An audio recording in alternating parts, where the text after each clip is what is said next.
Hey everyone, it's Bennett, your fantasy football commissioner, with the Week 13 weekly recap. This is the Are You Ready for Some Playoffs edition. We have one more week of the regular season, which basically comes down to three teams vying for the two wildcard spots, while the two divisions are pretty much wrapped up. Actually, we're pretty much wrapped up a week ago. So I just want to acknowledge front runner. The Graceland, Sarah Bathrick, my lovely cousin-in-law or whatever it is.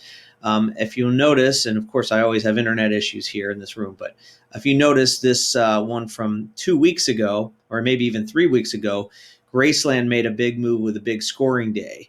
And the reason I acknowledge that is that it continued in week 12. So I'm going to go ahead and recap week 12 before I get to week 13, or just acknowledge Graceland and her amazing scoring. And assuming the internet is working for me, big risk in going off the browser page and then refreshing because this thing happens. Anyway, there we go. Okay, so I just have to acknowledge the ass whooping that Graceland gave the Slim Aussies a week and a half ago as I wait for it to refresh once again. It was 238 to 151, I believe. And this was unreal because every single player that Graceland had scored points except for the Tyreek Hill replacement. So week 12 was the last week of buys. And Tyreek Hill was out. But that did not stop the scoring, as you could see. Slim Ozzy is very respectable 151. If you look at the lineup here, 151 would have beaten everybody except three teams. So 151 was very respectable, but Graceland just annihilated 27 from Baker Mayfield, 40 from Lamar Jackson in that Rams Monday night game. Christian McCaffrey had a great day, as he always does. Fournette also in a loss. So both McCaffrey and Fournette were on losing sides, but yet managed to get tons of fantasy points. And the aforementioned bye replacement, Cortland Sutton, was the only one that didn't score a bunch of points. Cortland Sutton was in for Tyreek Hill and actually had that one catch for 20-some-odd yards at the beginning of the game. Didn't get another catch for the rest of the game. Didn't matter. Allen Robinson had a garbage touchdown for the Bears. Josh Brown, I believe, had a receiving touchdown. The Baker Mayfield-Jarvis Landry combo obviously was great with 64-point total. Not much from the Bears defense, believe it or not. A little bit from the kicker and even a touchdown from the former Penn State tight end Mike Gesicki for Miami. And all of that adds up to an amazing 238 points. And they're just on pace to possibly win the whole league. We'll see.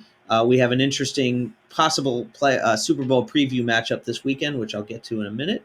But on to week 13, and most likely going to have internet issues here. So I'll just do the highlights.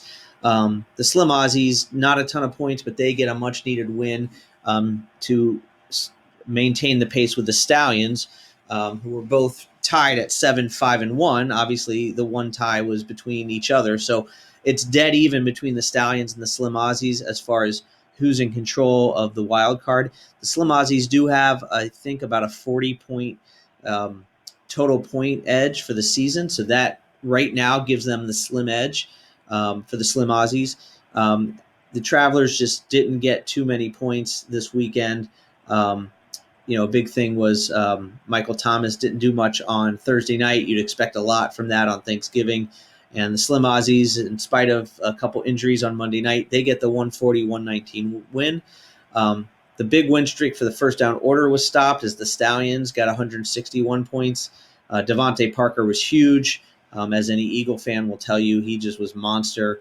Tom Brady in the snow at Giant Stadium. Aaron Rodgers in the snow at Giant Stadium. And even Tom Brady, as much criticism as he's getting in the loss with all the lack of wide receivers, he still had 28 fantasy points. So the Stallions put up a big number.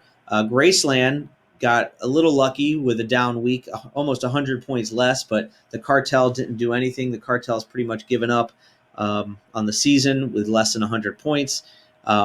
and then a bunch of the also rans. Ray Finkel Kicking Academy goes to 6-7. They're going to come up just short no matter what happens this weekend. Third and Oolong, though, with a win, they are the one team just outside the playoff, and any slip up will get them in. So we'll talk about that in a second. But that's the quick recap for week 13. And so let's take a look at the standings. And as you can see, Graceland at 9-4 with a 2-game lead on the division, and First Down Order also with a 2-game lead in the division. Actually, 1.5 for Graceland, but who's counting? They have wrapped up the divisions. They actually had the division wrapped up the week before. So they are set. They are going to be the 1 and 2 seed. Most likely, if as you can see, Graceland with 2,100 points, easily pacing the whole league. And First Down Order, not a ton of points, but has definitely been scoring a lot of points lately. And as you can see, the points against do help. So the First Down Order has definitely benefited. As you can see, they're number 1 in points against, which, as everyone knows, no one has any control over. So points for are not great, but they've definitely had their share of good wins the last 6 weeks during that win streak. And the Slim Aussies, third in Oolong. And so if you look at the playoff teams other than the First Down Order, the top 4 teams in scoring are all in playoff contention. So not, too many hard luck losers or, really lucky winners, except maybe First Down Order, you could argue. But as I mentioned, have been coming on of late. So there you have it with the point totals. So if we look at the playoff bracket, you'll see that the Slim Aussies, before I get to that, you can see Slim Aussies and Stallions 7-5-1. Again, right now the point differential only about 41 points. So that could be overcome in a tiebreaker scenario if both the Stallions lose, both Stallions and Aussies lose, and Third and Oolong wins. So yeah, if Third and Oolong wins this weekend, they'll be 8-6. And then if the Slim Aussies and Stallions both lose, they'll be 7-6-1. And then again, the aforementioned tiebreaker will determine the 4th spot. But if the Slim Aussies and Stallions both win, or if Third and Oolong loses, then that will be unchanged other than maybe the seeding. So if you look at the projected matchup in the playoffs, you have Graceland. Not sure if this has happened before or not in the league. They'll face the husband-wife team will face off in round 1 in the first playoff matchup, 1 versus 4, and 2 and 3 will meet. That's if nothing changes. And again, the only thing that could really upset that is Third and Oolong, who currently sits at 7-6. So again, if Stallions and Aussies both win, they're in. If they both lose and Third and Oolong wins, then one of the tiebreaker for the Stallions and Aussies, whoever has the most points, they'll be in. And then if Third and Oolong wins, then Stallions and Aussies are in. So obviously, most of the scenarios favor the Stallions and the Aussies, but Third and Oolong can win and hope for some help with a loss from either one of the other teams. We'll take a quick look at the scoreboard to see who we anticipate. Slim Aussies do have an advantage in terms of projected scoring facing Ray Finkel's Kicking Academy. So they are definitely in a good position. My team, of course, at right now projecting 154 to 140. But of course, and Third and Oolong with a close race there. So the cartel might play spoiler there. And the Stallions right now not projected to win against the Cleansers, so they're going to need to exceed expectations to get the win. And then, like I said, the possible Super Bowl matchup between the top 2 teams in the league, Graceland and First Down Order, they'll meet just for bragging rights to see who gets the number 1 seed. So now that I think about it, that is up for grabs as well. The winner of this game will have the number 1 seed and face the lower wildcard seed. So that's it. There's actually a decent amount to play for this final week of the regular season. Unfortunately, for the 5 teams that are out of it, they're just hoping to play spoiler or just puff the record to make it look a little more respectable. But otherwise, it's getting good. We have 1 more week of regular season, 2 weeks of fantasy playoffs, and of course the real life playoffs. It always gets interesting as the real life implications and how that compares to the fantasy implications as well.